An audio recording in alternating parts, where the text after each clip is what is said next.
My name is Brielle Sanderson. I'm 31 years old, and the Thanksgiving my father-in-law called me trailer trash in front of his entire family. I was the one who had driven 4 hours that morning to bring the turkey, because his oven had broken the night before and nobody else in that family had thought to offer. He said it laughing. Like it was a joke I was supposed to be in on. Like we were all close enough for that kind of honesty.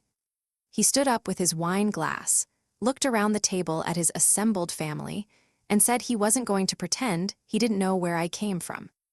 "We all know she's trailer trash," he said, still smiling, still holding that glass like he was making a toast. A few people laughed. A few others looked at the table.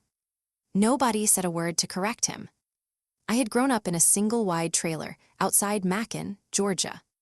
That part was true. I never hid it, never apologized for it, never once asked anybody to pretend otherwise. Where you start is just where you start. It's not a personality, and it's not a ceiling. What I didn't say out loud that evening, sitting at that table with a turkey I had driven 4 hours to deliver, was that I had quietly spent the last 6 years buying property in the same town his family had lived in for 2 full generations. Small buildings, modest units, the kind of properties nobody glamorous fights over. The kind that actually make money. His name was Walter. Walter Sanderson, my husband Marcus's father, a man who had lived in the same house for 40 years and mistook that for stability. By the time he called me trailer trash over a dinner I had essentially catered, I owned 3 apartment buildings within 10 miles of where he sat. Neither he nor anyone else at that table had ever thought to ask me a single real question about my life. So none of them knew. Before I tell you what happened when Walter's lease came up for renewal, tell me where you're watching from tonight. Tell me what time it is where you are. I want to see how far this one travels. I grew up in a single wide with my mother, 2 younger brothers, and a rotating cast of aunts, uncles, and cousins who needed somewhere to land between one thing and the next. We weren't poor in the way that makes the news. We were poor in the quiet, everyday way.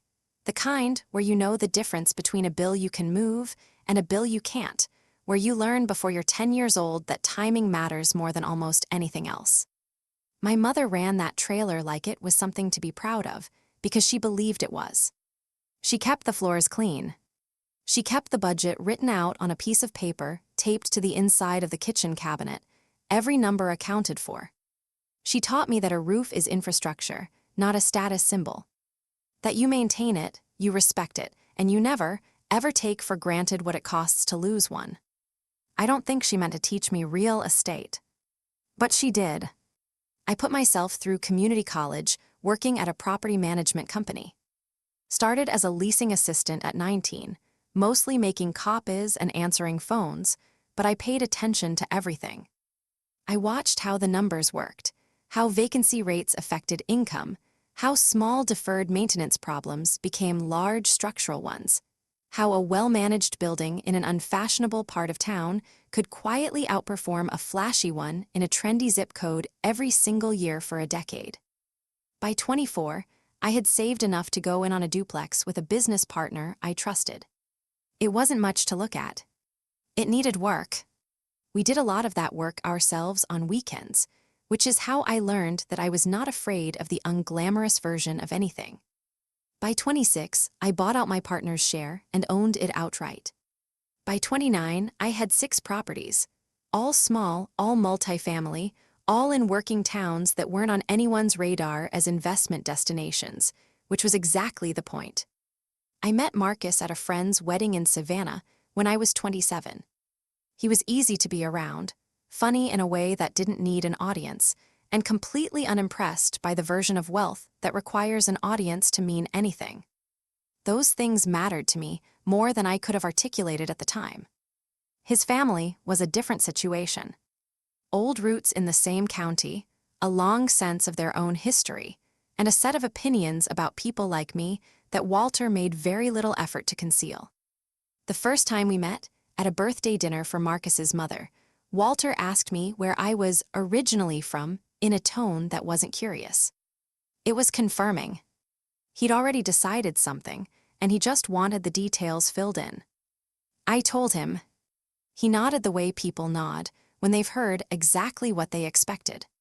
For 3 years of dating and into our marriage, Walter found small ways to make sure I understood my position. Comments about my background, observations about how Marcus could have gone anywhere for college, delivered when I was standing right there. A habit of directing questions about money or property or anything requiring expertise straight to Marcus, as if I were a guest at my own life. Marcus apologized for him constantly. I told him not to bother. I wasn't there to impress Walter. I was there because I loved Marcus, and those were two entirely separate situations that I decided a long time ago not to confuse. The Thanksgiving incident happened 3 years into our marriage. Walter's oven had broken 2 days before. His wife called Marcus's sister, who called Marcus, who called me, because I was the one who had already been thinking about what to do for the holiday, and because nobody else, apparently, had a solution. I drove 4 hours down on Thanksgiving morning with a fully cooked turkey in a roasting pan wrapped in towels in the back of my car. I set it on their counter, helped his wife set the table, and then sat down to a dinner I had partially provided and listened to Walter tell his family what he thought of me. I let Marcus start to stand up. I put my hand on his arm and shook my head. Not here. Not like this. We finished dinner. We helped clear the table. I hugged his mother, who squeezed my hand a little longer than usual in a way I've always thought was her version of an apology. And then we drove 4 hours home through Georgia dark, and I didn't say a single word about it because some things don't need to be argued in the moment. Some things just need time and the right room, and for you to already know who you are before the moment ever comes. I never mentioned to anyone in that family what I actually owned. It simply never came up, partly because nobody ever asked, and partly because I'd spent enough of my life watching what happens when people with something to prove announce it too early. I didn't have anything to prove. I had properties to manage. What Walter didn't know, what nobody in that family knew, was that among those properties was a well-maintained fourplex I had purchased 3 years earlier through an LLC with a business name that had nothing to do with mine. It sat about 8 miles from the house Walter had lived in for 4 decades. Good bones, updated plumbing, quiet street. The kind of place a person could settle into for a long time without drama. About a year after that Thanksgiving, Walter and his wife decided they were ready to downsize. The family house was too large, too expensive to maintain, too many rooms they didn't use anymore.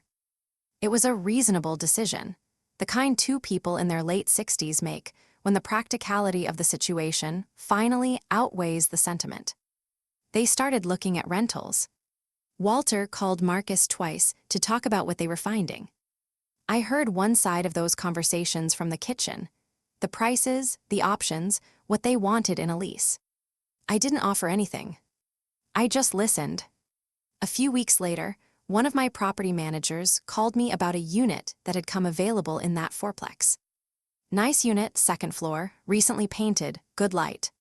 She mentioned she had a couple interested, both in their late 60s, seemed reliable, good rental history. She sent me their application for final sign-off, as she does with all applications over a certain value. I opened it on a Tuesday morning while drinking coffee at the kitchen table. Walter Sanderson. His wife's name. Their previous address, the family house Marcus had grown up in. I sat with that for a long moment. I want to be honest with you about what went through my mind. Because it wasn't simple. There was a version of this moment where I picked up the phone and called my property manager and said the unit was no longer available, and nobody would have known why, and Walter would have found somewhere else and never been the wiser. There was also a version where I called Marcus into the kitchen and showed him the application on my laptop screen and waited to see his face. I didn't do either of those things. I approved the application. Standard lease, same terms as any other tenant in that building. No discount, no markup, no note attached, no message, no ceremony. Just a signature on a Tuesday morning, processed the same week, the same as anyone else who met the criteria. I told Marcus that evening, matter-of-factly, the way you'd mentioned something that happened at work." He was quiet for a while. Then he asked me why I'd approved it. I told him the truth. I said I wasn't doing it for Walter. I wasn't doing it to make a point, or to feel something, or to have a story to tell.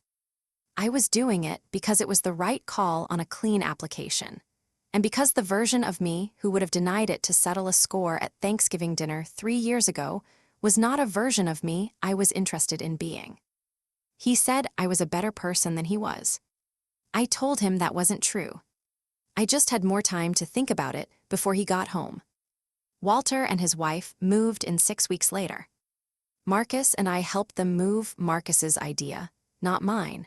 But I agreed without hesitation because it was the right thing, and because I was genuinely done holding anything against a man who had never once asked me who I actually was. I don't know precisely when Walter figured out who owned the building. I suspect it was about 3 months in, when the LLC name on the lease agreement finally connected to something his wife's sister mentioned at Christmas. His wife figured it out slightly earlier, I think, based on a phone call she made to Marcus that he told me about afterward. She didn't seem upset. She seemed thoughtful. Walter never said anything to me directly about it. Not an apology, not an acknowledgement, not even a joke about it. Just a gradual shift in the temperature of the room when we were in it together. He started directing questions at me. Actual questions. About the properties, about how I'd started, about what I was looking at next. I answered every one of them. Not because I needed him to think well of me. Not because I'd won something and wanted him to know it. But because the version of me that had needed anything from Walter Sanderson at all had been gone for a long time. And the version that answered his questions from across a kitchen table had nothing to prove and nothing to protect and nowhere to be except exactly where she was.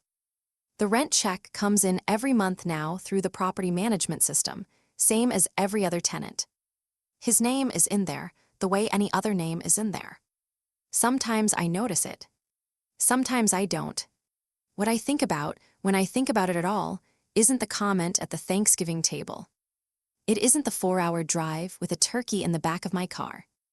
It isn't even the Tuesday morning with the application on my laptop screen. It's my mother's handwriting on that piece of paper taped inside the kitchen cabinet.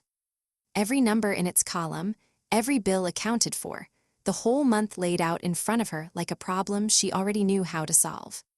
She didn't mean to teach me real estate, but she taught me exactly what property is for, not to impress anyone, not to prove anything, but to make sure that you and the people you love always have somewhere to be. Walter has somewhere to be. I made sure of that. If someone has ever judged you by where you started instead of where you ended up, I want to hear about it. Tell me in the comments. I read every single one.